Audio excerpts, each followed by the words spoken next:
जोरात खोकला किंवा शिंक आली तर नकळत लघवी होते का? तुम्हाला माहितीये आपल्यापैकी बऱ्याच महिलांना मोठ्याने हसल्याने किंवा जोरात खोकला किंवा जोरात शिंक आली तर नकळत लघवी होते. 32 वर्षांपेक्षा जास्त वय असणाऱ्या 4 महिलांपैकी प्रत्येक एक महिलेला हा त्रास होतो. यामुळे काय होतं, चार चौघांमध्ये अवघडल्यासारखं वाटतं, सतत कपडे ओले होतात, त्यामुळे सतत कपडे बदलावे सुद्धा लागतात आणि याबाबत आपण खुलून बोलत सुद्धा नाही, कारण आपण याबाबत बोलताना लाजतो. पण आज मी तुमच्यासोबत हा त्रास का होतो आणि यावर काय उपाय करतात याबद्दल खुलून चर्चा करणार आहे. So let's start.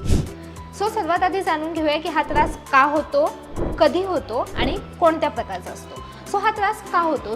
काय होतं ना, आपल्या मूत्राशयाचे जे स्नायू आहेत ते जेव्हा कमकुवत होतात ना, तेव्हा ती लघवी आपल्याकडून रोखून धरली जात नाही आणि अशा परिस्थितीत ती नकळत ती लघवी होऊन जाते. तेव्हा हा त्रास मोस्ट ऑफ द टाइम होतो. थोड्याशा शारीरिक हालचालीनंतर सुद्धा जर लघवी लगेच होत असेल तर याला स्ट्रेस युरिनरी इनकॉन्टिनन्स असं म्हणतात, म्हणजे स्ट्रेसमुळे होणारी लघवी. याची मुख्य कारणं काय आहेत ती म्हणजे प्रेग्नन्सी, डिलिव्हरी आणि मेनोपॉज, म्हणजे ज्यावेळेस महिलांची मासिक पाळी ही बंद झालेली असते. या 3 मुख्य कारणांमुळे हा त्रास होतो. आता हा त्रास कधी होतो? बहुतेक महिलांना डिलिव्हरी दरम्यान 2ऱ्या किंवा 3ऱ्या महिन्यामध्ये जोरात खोकला आला की लघवी होण्याची समस्या होते, तर काही महिलांना डिलिव्हरी नंतर सुद्धा हा त्रास जाणवू शकतो. काय होतं ना, आपल्या ब्लॅडरमध्ये लघवी साठून राहते आणि मग ती नकळत बाहेर पडते. आपल्या गर्भाशयाच्या पिशवीचे लिगामेंट्स जरी लूज झाले ना, तर त्यानंतर सुद्धा जोरात खोकल्याने किंवा शिंकल्याने एखाद्या महिलेची लघवी बाहेर येऊ शकते. आता जाणून घेऊयात की हा जो आजार आहे त्याचे कोणते प्रकार आहेत. या आजाराचे 3 प्रकार आहेत. एक मॉइल्ड, एक मॉडरेट आणि तिसरा म्हणजे सिव्हिअर. आता ह्या 3 प्रकारांमध्ये काय काय होतं. पहिला जो प्रकार आहे म्हणजेच मॉइल्ड, यामध्ये काय होतं की थोडंसं जरी खोकलं तर त्यानंतर थोडी कमी प्रमाणामध्ये लघवी बाहेर येते. दुसरा जो प्रकार आहे मॉडरेट, यामध्ये काय होतं की पॅडिंगची गरज पडते, म्हणजे सतत लघवी होत असल्यामुळे पॅड यूज करण्याची गरज पडते. तिसरा प्रकार आहे सिव्हिअर. या प्रकारामध्ये काय होतं की जरी पॅड किंवा डायपर यूज केलं असेल तरी सुद्धा खूप जास्त मोठ्या प्रमाणात लघवी बाहेर येते. असे 3 प्रकार आहेत आणि हे 3ही प्रकार तेवढेच गंभीर आहेत, पण यावर उपाय करता येतात. कोणते आहेत हे उपाय पाहूयात. आता पाहूयात यावर उपाय काय किंवा कोणकोणत्या ट्रीटमेंट अवेलेबल आहेत. नंबर 1 PFMT म्हणजे पेल्विक फ्लोर व्यायाम. हो, तुम्हाला पेल्विक मसलसाठीचे व्यायाम करायचे, त्यांनी फरक पडू शकतो. पण समजा फरक पडला नाही तर मग तुम्हाला डॉक्टरांचा सल्ला घ्यायची गरज आहे.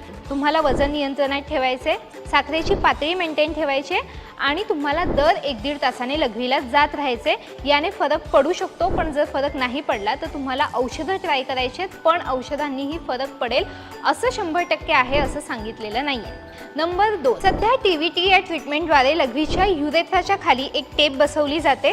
ही टेप हेमॉकप्रमाणे आपल्याला सपोर्ट करते.